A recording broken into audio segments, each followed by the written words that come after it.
प्रीति और रानी दो पक्की सहेलियां थी। एक वक्त कॉलेज से आते आते प्रीति ने देखा एक बस तेजी से रानी की तरफ आ रही है। प्रीति ने झट से अपनी जान की परवाह किए बिना रानी की जान बचाई और अपनी जान गंवा दी। रानी जोर से चिल्लाई और मदद के लिए पुकारने लगी। तभी वहां आसपास के लोगों ने प्रीति को हॉस्पिटल ले जाने में रानी की मदद की। रानी डॉक्टर के सामने रो रो कर बोली, डॉक्टर प्लीज मेरी दोस्त को बचा लीजिए। डॉक्टर ने प्रीति की नब्ज चेक की और कहा, आई एम सॉरी, ये अब इस दुनिया में नहीं रही। रानी का रो रो कर बुरा हाल हो गया था। उसी रात रानी रोकर सो गई। तभी उसकी सपने में मुलाकात प्रीति से हुई। प्रीति तुम जिंदा हो? नहीं मेरी दोस्त, मैं जिंदा नहीं हूँ, लेकिन मैं मरी भी नहीं। क्या? हाँ, मैं सिर्फ तुमको दिखाई दूंगी। रानी की आँख खुलती है और वो प्रीति को अपने सामने देखकर बहुत खुश हो जाती है। समय बीतता गया और रानी की शादी हो गई। रानी और प्रीति खरीदारी करने बाजार जाते और जरूरत का सामान लेकर घर लौट आते। प्रीति रानी के काम में उसका हाथ बटाती और रानी सब्जी बनाती तो प्रीति सब्जी काट कर देती। राज ऑफिस से आते ही होंगे प्रीति, तुम खाना खा लो और चली जाओ। सुबह वो ऑफिस जाते ही तुम लौट आना। ठीक है रानी, मैं सुबह वापस आ जाऊंगी। रानी, मैं तुम्हें बताना भूल गया, कल शाम मेरी माँ आ रही है। मेरी माँ बहुत गुस्से वाली औरत है, तुम्हें थोड़ा सामान लेना होगा। तुम जानती हो ना, हमारी शादी उनकी मर्जी के खिलाफ हुई थी। ठीक है राज, मैं संभाल लूंगी, तुम फिक्र मत करो। मैं अपनी सास का भी ख्याल रखूंगी। मैं बहुत किस्मत वाला हूँ कि मुझे तुम मिली। अगले दिन सुबह ऑफिस जाते समय राज ने रानी से कहा, सुनो रानी, आज शाम तक माँ आ जाएगी, मैं ऑफिस से जल्दी आ जाऊंगा, ख्याल रखना। राज ऑफिस चला गया। रानी ने नाश्ता तैयार किया और प्रीति का इंतजार करने लगी।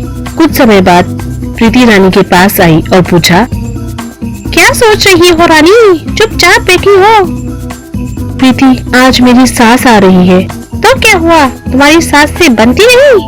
ऐसी बात नहीं है, वो पहली बार घर आ रही है और हमारी शादी उनकी मर्जी के खिलाफ हुई थी। पता नहीं कैसे बर्ताव करेंगी वो।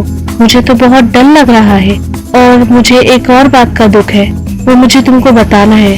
रानी सोच में पड़ जाती है। तभी प्रीति बोलती है, क्या सोच रही हो, मुझे बताओ ना। तुमको पता है ना, मेरी सास आ रही है, मुझे तुमसे 10 दिन दूर रहना होगा। अब तुम यहाँ खाने भी नहीं आ सकती। मेरी सास हमेशा मेरे साथ रहेगी, इसीलिए मैं तुमसे बात भी नहीं कर पाऊंगी, तुम्हें अच्छा खाना भी नहीं खिला पाऊंगी। अगले 10 दिन तक मुझे इसी बात का दुख रहेगा।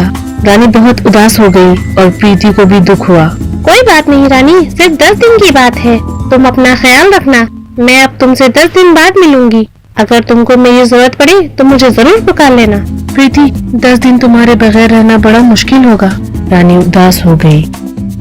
तभी किसी ने दरवाजे पे खटखटाया। शायद मेरी सास आ गई है, तुम जाओ जल्दी। दरवाजे पर सच में रानी की सास खड़ी थी। वो बोली, आइए माँ जी, आइए, अंदर आइए, बैठिए। आपको आने में कोई तकलीफ तो नहीं हुई?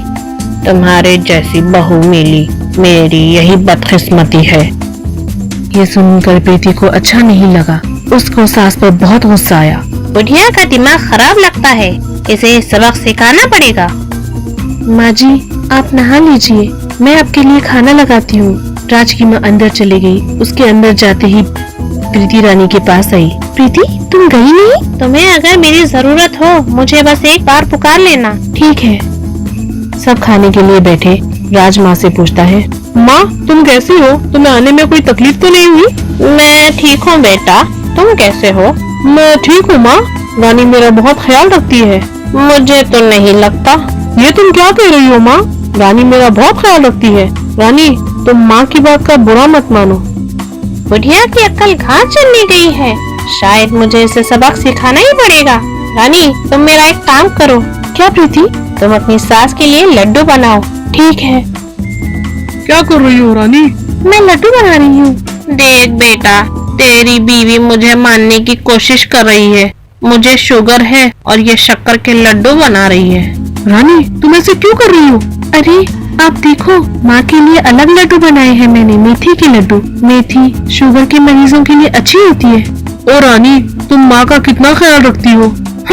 ये तो बड़ी चालाक निकली। रात के खाने के बाद माँ हाथ धोकर अपने कमरे में जाती है। रास्ते में प्रीति अपना पैर रखकर उसे गिरा देती है। हाय हाय, मर गई, मेरी टांग टूट गई। राज और रानी भागकर माँ को उठाते हैं, अपने कमरे में ले जाते हैं। रानी अपनी सास की बहुत खिदमत करती है। उस वक्त सास को एहसास होता है कि वो उसकी बहू को गलत समझ रही थी। रानी बेटा, मुझे माफ कर दो, मैंने तुम्हें गलत समझा। अरे माँ जी, आप मेरी माँ जैसी हो, मुझसे माफी मत मांगो। देखो रानी, तुम्हारी सास की अकल ठिकाने आ गई। हाँ प्रीति, तुम्हारा शुक्रिया। शुक्रिया कैसे? मैं तुम्हारी दोस्त हूँ, तुम्हारी मदद करना मेरा फर्ज है। सब हंसी खुशी रहने लगे।